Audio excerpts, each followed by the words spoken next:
The aroma of frying bacon and fresh coffee usually filled the Golden Spoon, a bustling diner nestled in the heart of Harborview, Oregon. It was a Saturday morning, bright and brisk, the Pacific mist just beginning to burn off the distant bay, promising a rare clear day. Inside, the usual weekend crowd chattered, their voices a comfortable hum, a symphony of forks clinking against plates and distant laughter. Sunlight, filtered through the large front windows, cast long, shifting shadows across the checkered floor. Among them, in a quiet booth near the window, sat Elias Thorne, a man in his late 70s, perhaps even early 80s. His face was a roadmap of wrinkles, each deep crease a testament to years lived under the relentless sun and biting wind of the open sea. His silver hair, thin but neatly combed, framed sharp, intelligent eyes that seemed to see everything, yet betray nothing of the immense weight he carried within. He wore a simple, well-worn denim jacket, its fabric soft from countless washes, hinting at decades of quiet labor. On his left wrist, barely visible beneath his rolled-up sleeve, was a faded, almost indistinguishable tattoo, a small, intricate compass rose with a single, looping wave breaking over its northernmost point. It was a design so subtle, so worn, that most would dismiss it as an old, amateurish sketch, a relic of youthful indiscretion. Elias ordered as usual, a single golden pancake, perfectly browned at the edges, and a steaming mug of black coffee, no cream, no sugar. He moved slowly, deliberately, each motion carefully measured, as if conserving every ounce of energy. There was a subtle stiffness in his right leg, a slight, almost imperceptible hitch in his gait that most people wouldn't notice unless they watched him closely. But the keen observer might catch the way he subtly adjusted his weight when sitting, the almost imperceptible clench of his jaw as he shifted, a ghost of pain lingering. Today was September 2nd, a date that always held a quiet, weighty significance for him. It was the anniversary of a mission, a moment etched into his soul like the tattoo on his wrist, a day of remembrance for a promise kept only by him, a silent vigil. At a larger table in the very center of the diner, a group of boisterous tourists, clad in brightly colored windbreakers and sporting brand-new hiking boots, were laughing loudly, their voices carrying easily across the room. They were clearly on a weekend getaway, oblivious to the quieter rhythms of Harborview. One of them, a stout man with a booming voice and a condescending smirk, named Frank Miller, pointed discreetly towards Elias with his fork, still dripping with pancake syrup. "Look at that old-timer," he chuckled, loud enough for a few nearby tables to hear. Another one of those tough guys with a faded tattoo. Probably a homemade job from his youth, thinking he was some kind of sailor, trying to get a free meal on Veterans Day or something. His friends snickered, their dismissive glances sweeping over Elias, then quickly moving on, their attention already back to their overflowing plates of omelets and hash browns, their laughter echoing hollowly in the otherwise cheerful diner. A young waitress, Maya Rodriguez, barely out of high school and new to the Golden Spoon, approached Elias's table. Her brow was furrowed with a mixture of sympathy and evident discomfort. She had only been working here a few weeks, and the diner's unwritten rules, especially about prime seating, were still new to her, but she already disliked them. "Mr. Thorne," she whispered, her voice barely audible over the general din, her gaze flitting nervously towards the manager's office. "I'm so sorry, but the manager thinks, well, they're complaining you're taking up a prime booth for a single order, especially on a busy Saturday. Would you mind moving to the counter, please?"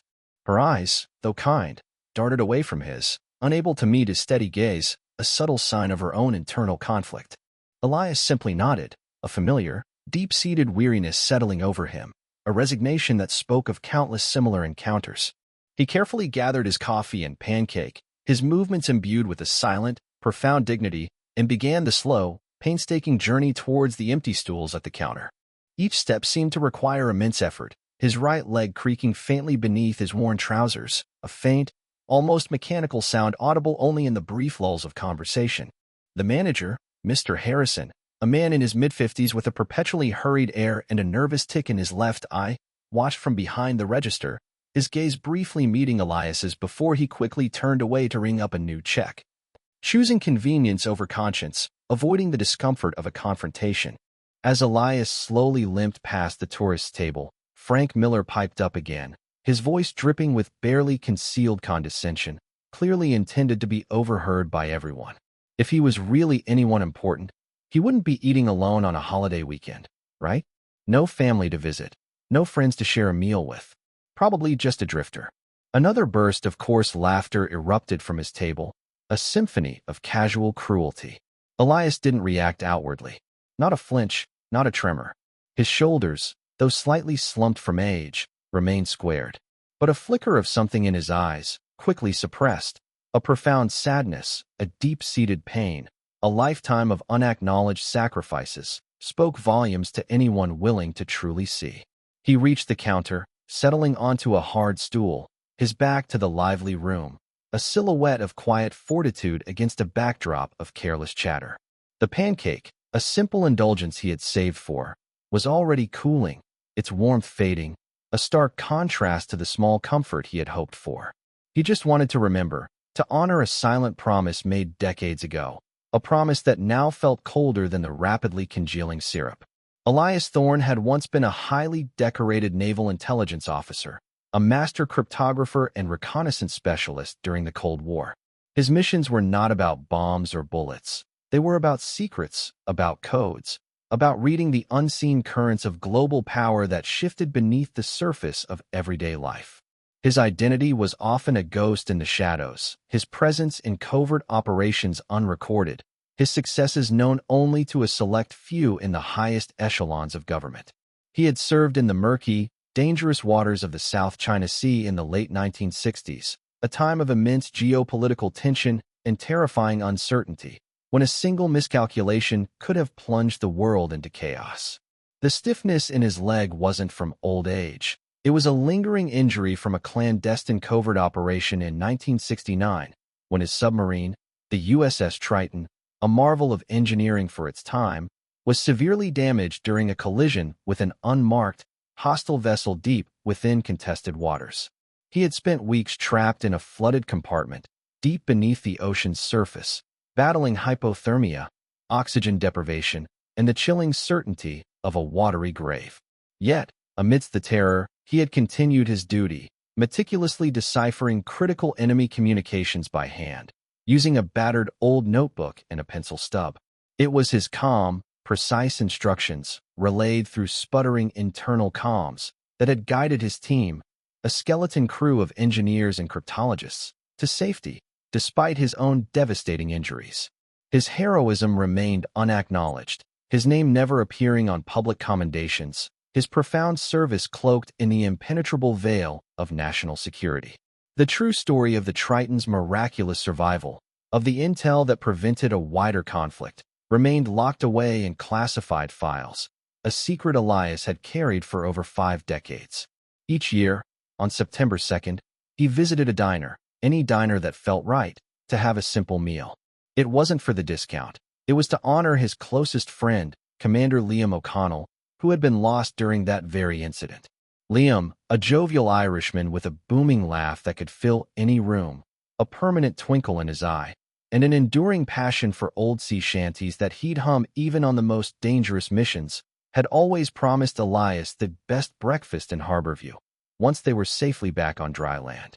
Eggs Benedict, Thorne, with extra hollandaise and a side of sarcasm, just for you, Liam would always say, his eyes twinkling with a shared dream of retirement, of normalcy, of a quiet life by the coast.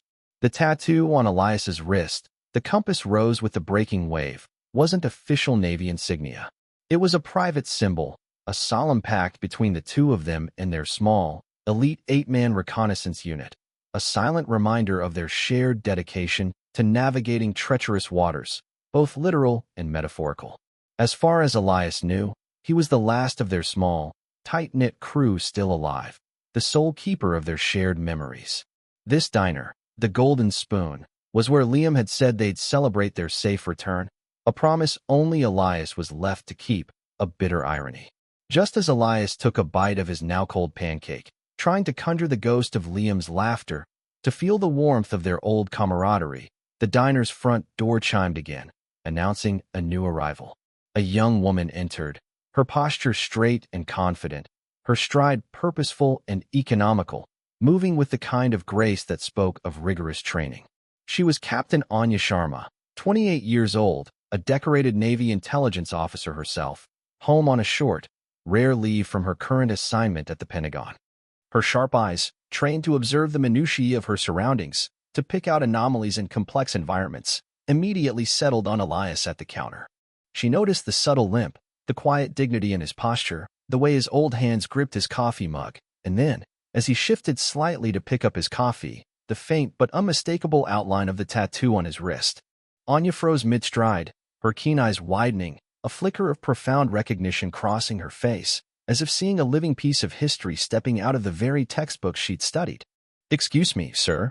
Anya's voice cut through the diner's ambient noise, clear and authoritative, yet imbued with deep respect. It was a voice that commanded attention, but also conveyed genuine reverence. Elias, startled by the unexpected address, looked up, his gaze meeting hers, a silent question in his aged eyes. "A long time ago," he replied, his voice a low, gravelly whisper, a voice that carried the weight of secrets and untold stories. "But yes, I was part of it." Anya snapped to attention, executing a crisp, formal Navy salute right there in the middle of the bustling restaurant, an act so unexpected and precise that it silenced the entire room in an instant, cutting through the chatter like a knife. Every head turned. "Sir," Anya stated, her voice resonating with deep respect, echoing slightly in the sudden quiet, "you're the one they mention in our advanced cryptography courses. You're the Shadow Navigator, aren't you? The legend of the Triton incident, the one who brought them home." Elias, his old eyes glistening with unshed tears, the stoic facade he had maintained for decades finally cracking under the weight of this sudden, unexpected recognition, was too choked up to speak. Anya, without breaking her gaze from Elias, turned slowly to the manager, Mr. Harrison, who now stood frozen behind the counter, his face pale with dawning horror and profound regret. His nervous tick was working overtime. Her voice hardened slightly, imbued with an unyielding authority that left no room for doubt. "This man deserves the utmost respect. If anyone in this establishment finds the presence of a living legend uncomfortable," she paused, letting her gaze sweep over the tables, momentarily lingering on Frank Miller's group, "perhaps they should step outside for some air and consider what true service and sacrifice truly cost." The group of tourists at the center table, who had mocked Elias moments before, flushed a deep, uncomfortable red with overwhelming embarrassment. One of them, Frank Miller, quickly gathered his things, mumbling an incoherent apology to his friends, and, without another word, practically slunk out of the diner, leaving his half-eaten pancakes behind. An elderly couple near the window, Martha and George Davis, who had been quietly observing the entire exchange with growing indignation, slowly rose to their feet, their hands coming together in a quiet, dignified applause. Then, like a ripple effect, several other patrons, silently moved by the scene, stood as well, joining them in a spontaneous, heartfelt tribute. Elias said nothing, but he gently squeezed Anya's hand, a silent, profound "thank you, daughter," his eyes conveying a lifetime of gratitude. Just one person recognizing. That was enough to break through the decades of silence. But Anya wasn't finished. She walked deliberately to the very center of the restaurant, her posture radiating quiet power, her presence commanding. She spoke, her voice clear and resonant, filling the now completely silent space, each word carrying immense weight.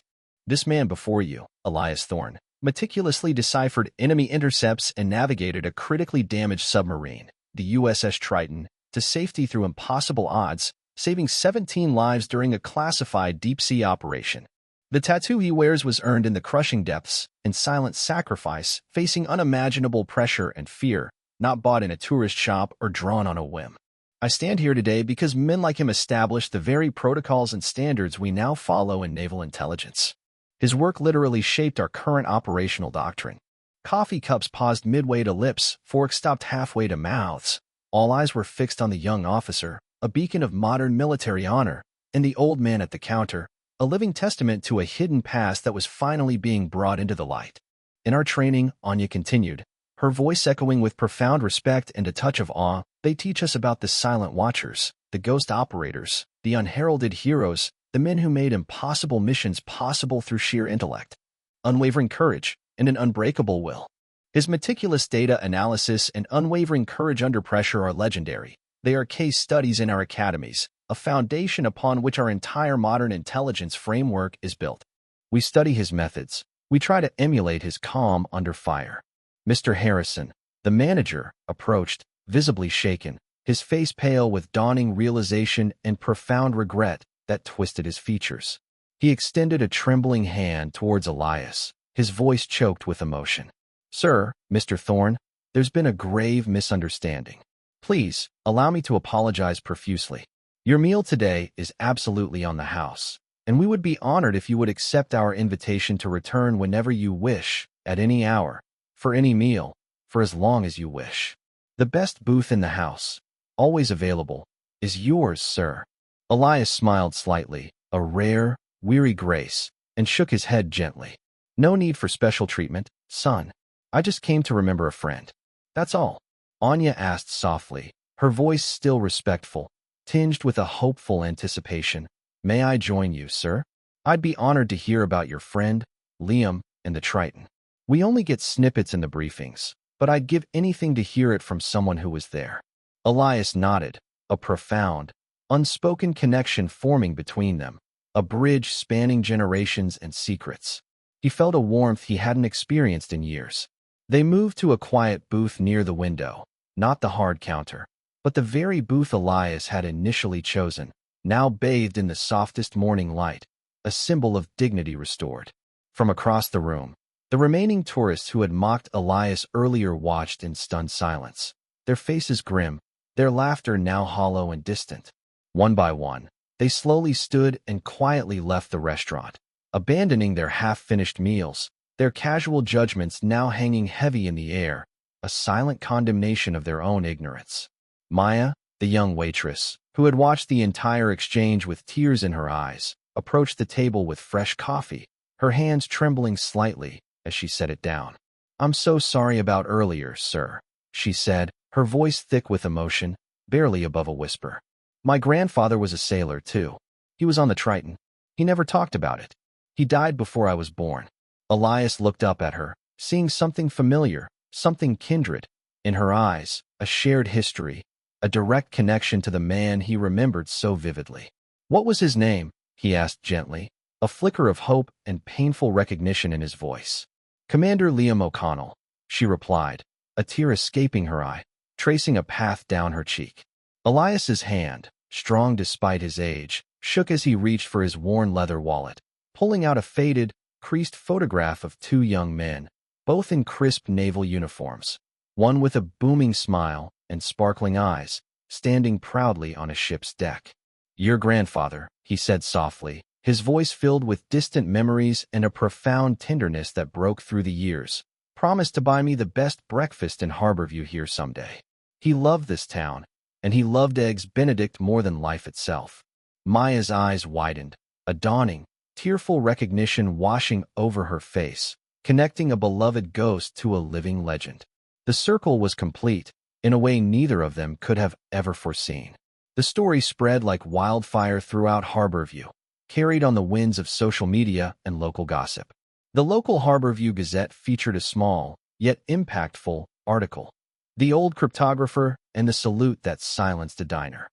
The accompanying photograph, capturing the raw, powerful moment Anya saluted Mr. Thorne, his tear-filled eyes meeting hers, spread across social media like an unstoppable wave, attracting millions of shares, countless comments, and heartfelt tributes from across the nation and even overseas. The quiet community of Harborview was transformed, its hidden heroes suddenly brought into the light. People began visiting the Golden Spoon specifically to ask about Mr. Thorne, many surprised to learn he lived just a few blocks away. A true local legend in their midst, his decades of silent service now brought to light.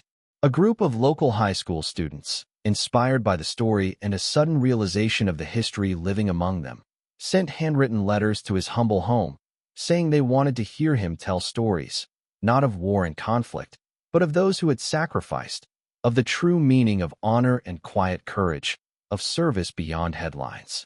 Anya returned to her base, her duty calling, but every month, a handwritten letter, impeccably folded, arrived at Elias's doorstep, a symbol of their enduring bond, a personal connection forged in a moment of shared understanding that transcended rank and generation. The following spring, the town, spurred by a grassroots movement and a newfound appreciation for its quiet heroes, organized a poignant ceremony honoring 15 hidden heroes, those whose profound contributions had gone unnoticed for too long, their sacrifices relegated to dusty files and forgotten memories. Elias Thorne was the first and most revered, invited to speak. When it was his turn, he approached the podium slowly, his voice clear and resonant, filled with humble dignity. "I don't represent anyone but myself," he began, his gaze sweeping over the appreciative crowd. "I'm just someone who tried to do the right thing and lived quietly." His words, simple yet powerful, resonated deeply. In the audience, Anya, now promoted to commander and a distinguished instructor at the Naval Academy, stood in the middle row, silent, hand placed over her heart, witnessing the profound impact of that single moment of recognition she had initiated.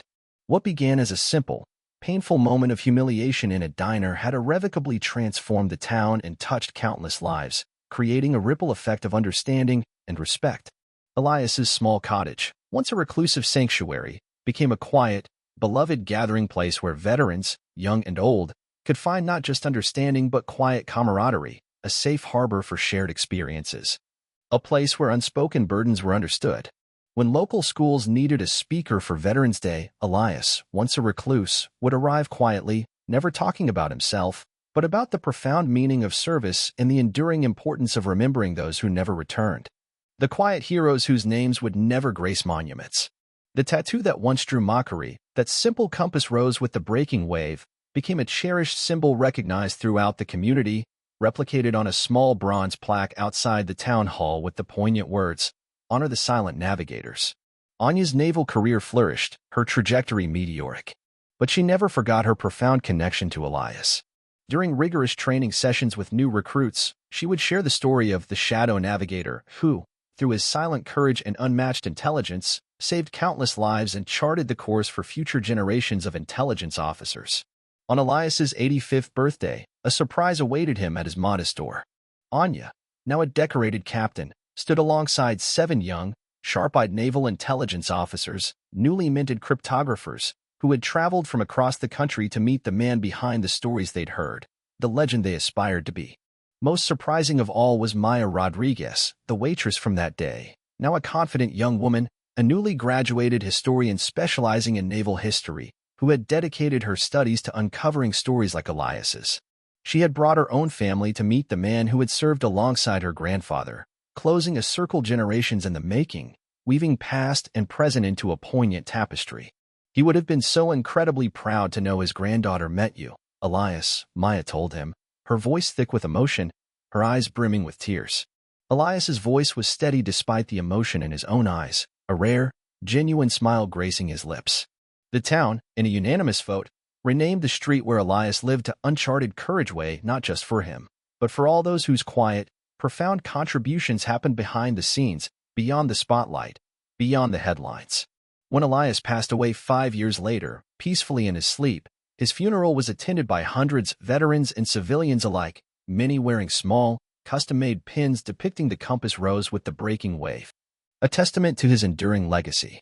His coffin, draped in the American flag, was carried by Anya and 5 other active-duty naval intelligence personnel, with full military honors that had been denied him for decades, a solemn, thunderous tribute. And on his tombstone, beneath his name and dates, were simple words that summed up a lifetime, a powerful truth. His silence navigated paths unknown. His courage illuminated the way.